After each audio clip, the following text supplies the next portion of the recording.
Jair Bolsonaro passou hoje à tarde por exames médicos após sofrer uma queda dentro da Superintendência da Polícia Federal em Brasília. O ex-presidente caiu na madrugada de terça-feira e bateu a cabeça. A decisão de Moraes permitiu a realização de tomografia e ressonância magnética do crânio, além de um eletroencefalograma no hospital DF Star. Mas ontem, nessa terça-feira, a Polícia Federal informou que o ex-presidente foi atendido por um médico da corporação que identificou apenas ferimentos leves e não viu ali naquele momento a necessidade de internação imediata, indicando, portanto, a observação. De acordo ainda com a Polícia Federal, qualquer encaminhamento ao hospital depende de autorização do Supremo. Então a gente agora vai lá, vamos para Brasília agora, porque o repórter Edio Ferreira Júnior tem outras informações pra gente. Edio, boa noite para você. Bolsonaro deixou o hospital no fim da tarde de hoje. Os médicos já deram detalhes aí sobre os resultados dos exames que ele fez? Boa noite, Síria. Boa noite, André. Boa noite a todos que nos acompanham aqui, nossa audiência no OTN. Pois é, o ex-presidente Jair Bolsonaro deixou o hospital DF Star na tarde dessa quarta-feira, às 4 da tarde e 28 minutos, ele saiu daqui e logo em seguida o médico cardiologista Brasil Caiado, que atende, o médico particular do ex-presidente que o acompanhou aqui nesses exames, falou com a imprensa. Segundo ele o médico Brasil Caiado descartou que os exames realizados aqui durante a tarde descartaram lesão intracraniana e a crise convulsiva, que era uma suspeita do médico particular do ex-presidente, que após essa queda ele poderia ter sofrido algum tipo de lesão mais forte. Então, essas avaliações médicas confirmaram que houve um traumatismo craniano leve, mas sem nenhuma gravidade maior. E é isso que a gente vai ouvir aí com o médico Brasil Caiado, quando ele falou hoje à tarde com a gente, com a nossa audiência agora acompanhar o que ele disse com mais detalhes.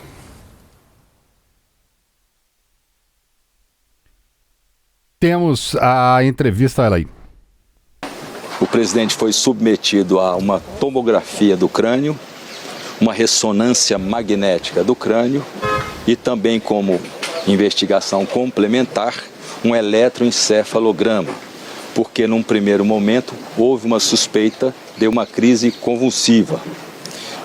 Em relação aos exames que foram feitos hoje, nós observamos uma lesão em partes moles da região temporal direita e da região frontal direita, caracterizando o traumatismo craniano leve, e intracrânio não há lesão. Isso é bom para ele. O eletroencefalograma também normal. A partir disso, nós orientamos a transferência de volta, porque em relação a exames, nós não precisamos neste momento.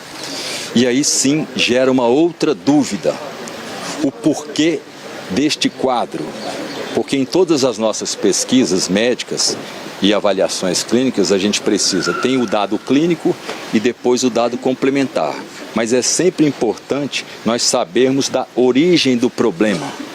Porque a partir da origem é que nós vamos traçar o melhor tratamento clínico, seja ele qual for. A partir dessa avaliação primeira agora, e depois eu ainda vou avaliá-lo novamente e provavelmente discutir o caso com os médicos responsáveis na superintendência, porque nós temos que dividir essa responsabilidade, porque eu estou pouco tempo do dia e eles estão a grande maioria do tempo com o presidente. E há uma suspeita inicial que nós já havíamos imaginado que possa ser a interação de medicamentos. O presidente faz uso de vários medicamentos para tratamento das crises de soluços, que vocês já sabem, que são soluços incoercíveis de dificílimo tratamento.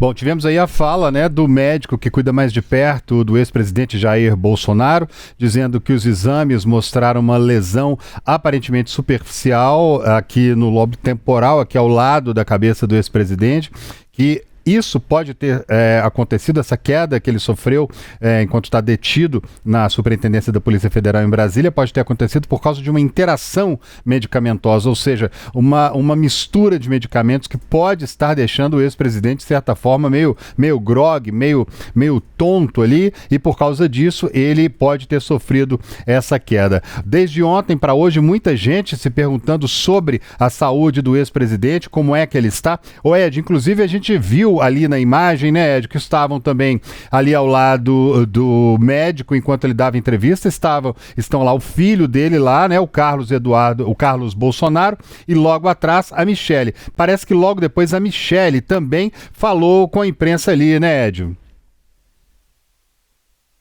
Isso, tanto o Carlos quanto a Michelle falaram aqui conosco após essa saída do ex-presidente Jair Bolsonaro do hospital. Eles insistem nessa transferência do ex-presidente para uma prisão domiciliar. Segundo eles, a forma como o presidente tem sido tratado, de acordo com a Michelle, inclusive, pela Polícia Federal ali, não bate as informações para ela. Ela questionou a forma como ele foi recepcionado após essa lesão, após essa queda no quarto e na demora no atendimento dele ali. Então, Michelle e Carlos depois também insistiram nessa necessidade de uma transferência da cela do PF para a prisão domiciliar, segundo ela, para ter mais o cuidado com a família. Então, a ex-primeira-dama tem tentado junto com a defesa e de acordo com eles, isso vai ser de novo insistido, pedido ao ministro Alexandre de Moraes para que essa transferência seja feita para a prisão domiciliar. André. Conversando com ele, quando eu cheguei na sala onde a gente é liberado para poder ter esses 30 minutos, ele não conseguia falar, ele não se lembrava.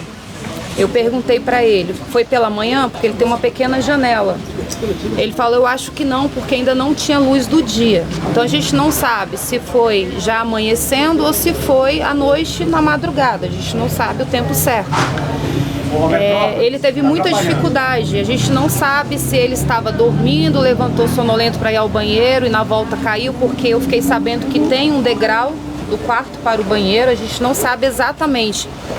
Então não posso confirmar isso para você, se ele teve tempo de lembrar também, se ele tem essa medicação forte que ele toma, uma Pliquetil, que deixa ele muito sonolento, tanto que tem que ser fracionada. Se ele tomar um comprimido de 100 miligramas, né, doutor Caiado?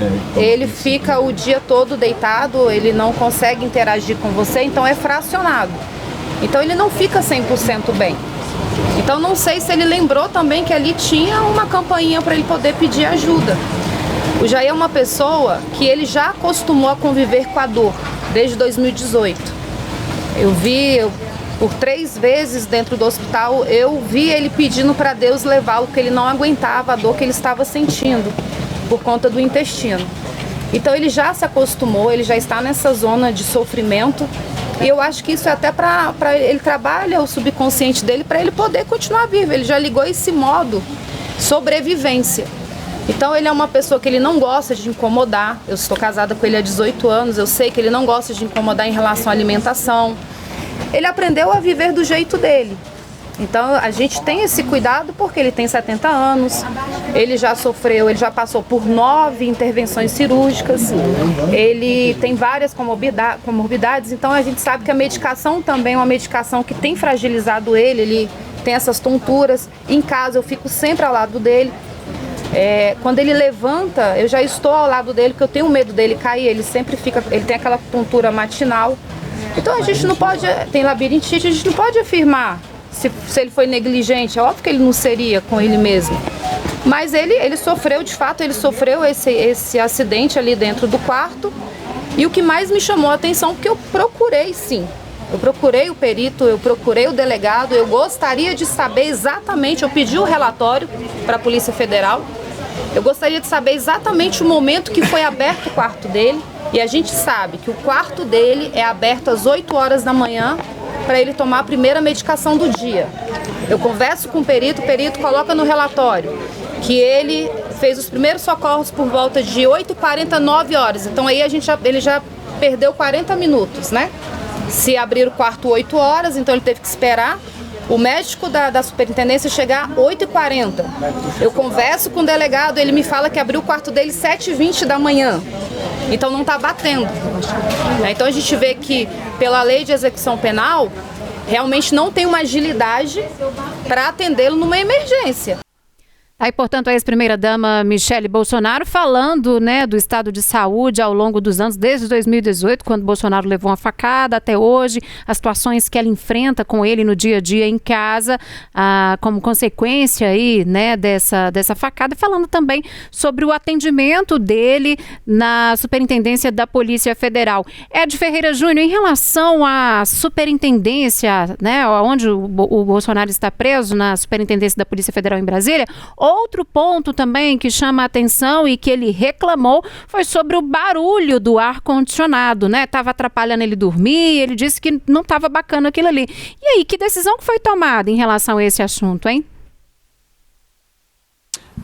Síria, ainda nenhuma decisão foi tomada, mas o ministro Alexandre de Moraes havia dado um prazo de 5 dias para que a Polícia Federal explicasse esse barulho, que é um barulho contínuo, fica durante 24 horas ali, não é, segundo o Carlos Bolsonaro e a Michele Bolsonaro, não é um barulho que não é o aparelho do quarto que faz barulho, é um aparelho próximo ali à sala onde ele está, a sala de Estado Maior onde ele está preso. Então que esse barulho incomodaria bastante ele durante o dia e à noite atrapalharia dormir.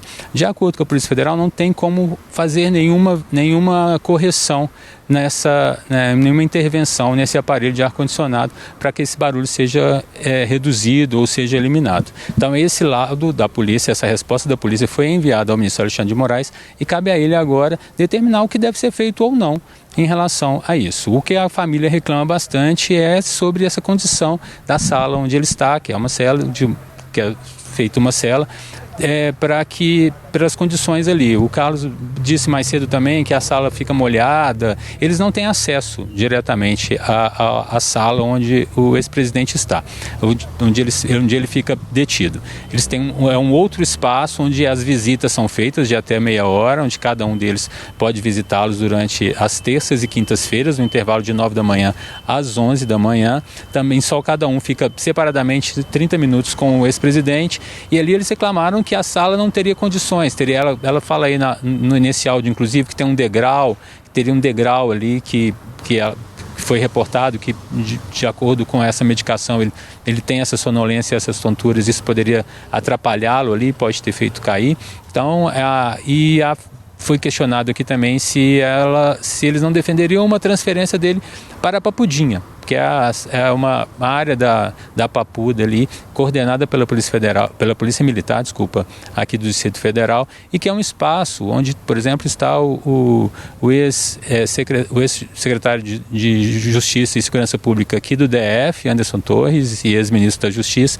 Ele está numa sala dessas, uma cela dessas ali na Papudinha, que é um espaço maior, que tem até uma área aberta, onde tem cama de casal, ele tem um banheiro mais amplo, o espaço é maior e mais confortável do que essa sala onde ele está. Eles descartaram a intenção de pedir essa transferência do ex-presidente para a Papudinha e insistem em mantê-lo em prisão domiciliar, que vai ser esse pedido que vai ser reforçado. Então, em relação a esse barulho do ar-condicionado, a Polícia Federal informou ao ministro Alexandre de Moraes que não pode ser nada feito em relação a esse barulho intermitente. Eu volto com vocês aí no estúdio. Tá certo, Ed Ferreira Júnior, muito obrigada pela sua participação e até uma próxima. E a gente segue daqui falando sobre essa questão envolvendo a saúde do ex-presidente Jair Bolsonaro. Nós ouvimos agora há pouco a Michele Bolsonaro fazendo relato aí da situação do quarto, que é como se fosse uma cela, né, como relatou o Edio lá na Superintendência da Polícia Federal em Brasília, né? Ela falou dos problemas que ele enfrenta lá. Agora, a defesa de Bolsonaro alegou nos autos que a queda dele teve impacto na cabeça e levantou suspeita de traumatismo craniano, como a gente já falou aqui hoje, né? O que representaria risco imediato à saúde, considerando aí o histórico clínico recente dele. E por isso, os advogados pediram a remoção imediata, né, para que ele fosse fazer exames aí mais detalhados com escolta policial. Pois é, né, Cira? Inclusive o médico, né, particular de Bolsonaro, que a gente até ouviu agora há pouco, Brasil Caiado, ele chegou a dizer que Bolsonaro apresentava apatia, demora nas respostas, estava muito grogue.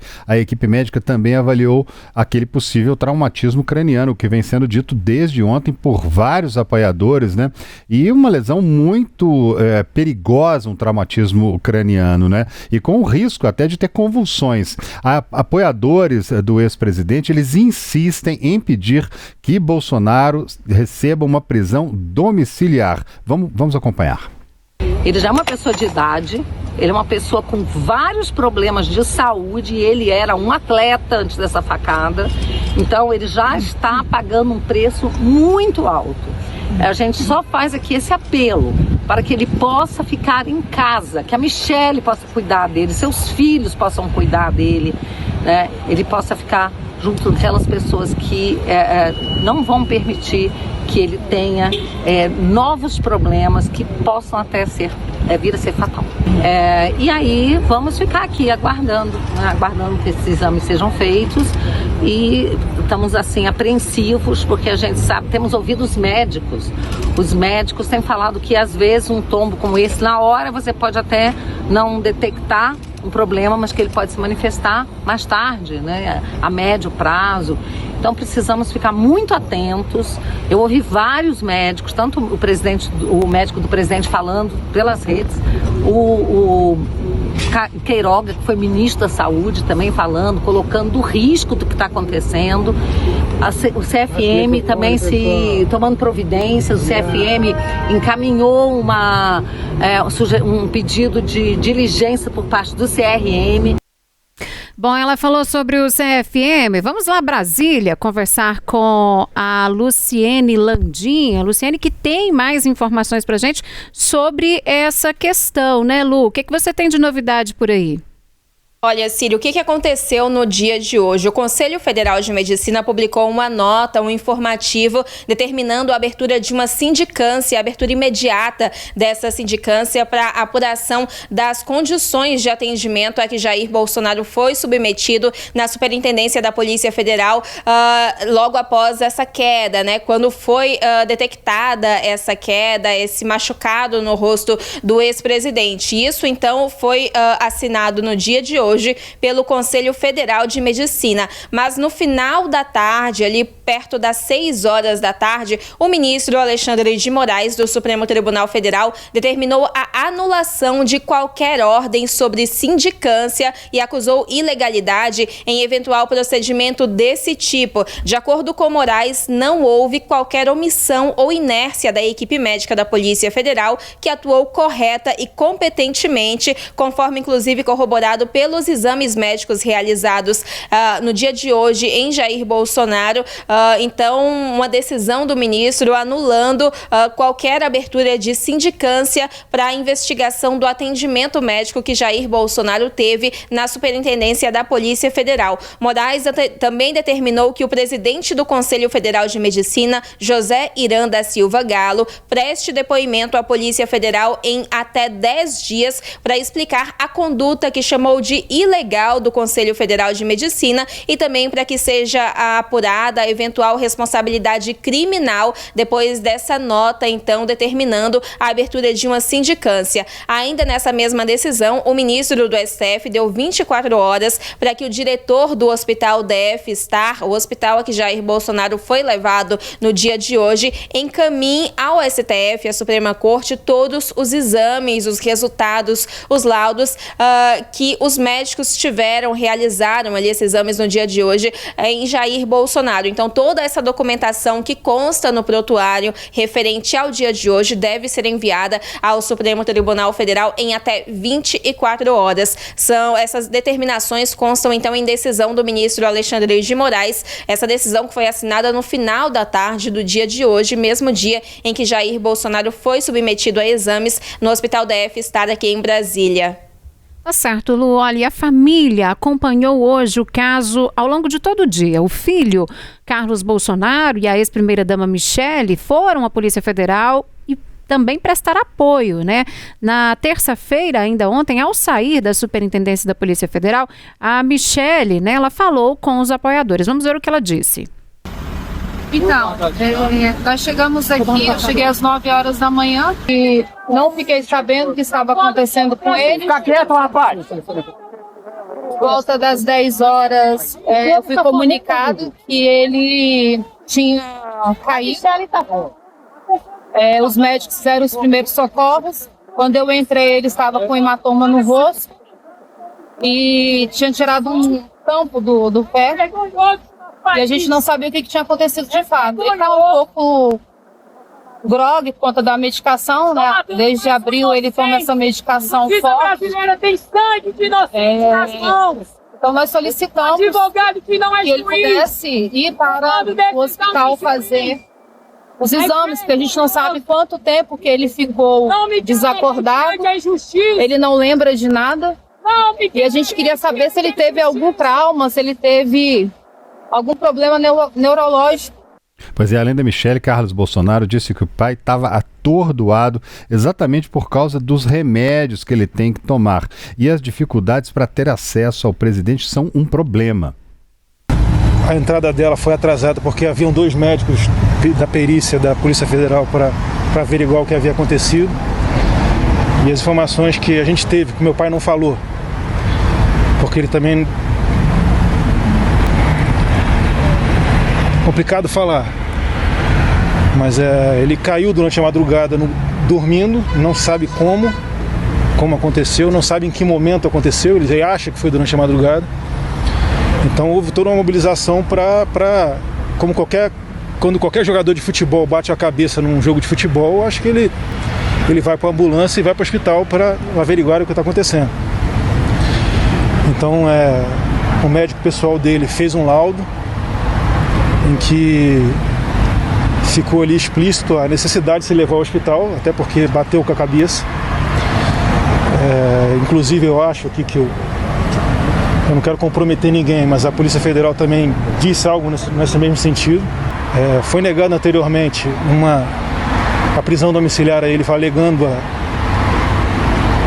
a distância da Polícia Federal ser pequena em relação ao hospital que ele poderia ser atendido, cerca de 5 a 10 minutos. Mas já se passaram mais de 10 horas e cai por terra a negativa de sua prisão humanitária devido à desculpa de que ele estaria próximo do hospital. Proximidade não significa agilidade, que os senhores estão percebendo. Então, até onde eu sei,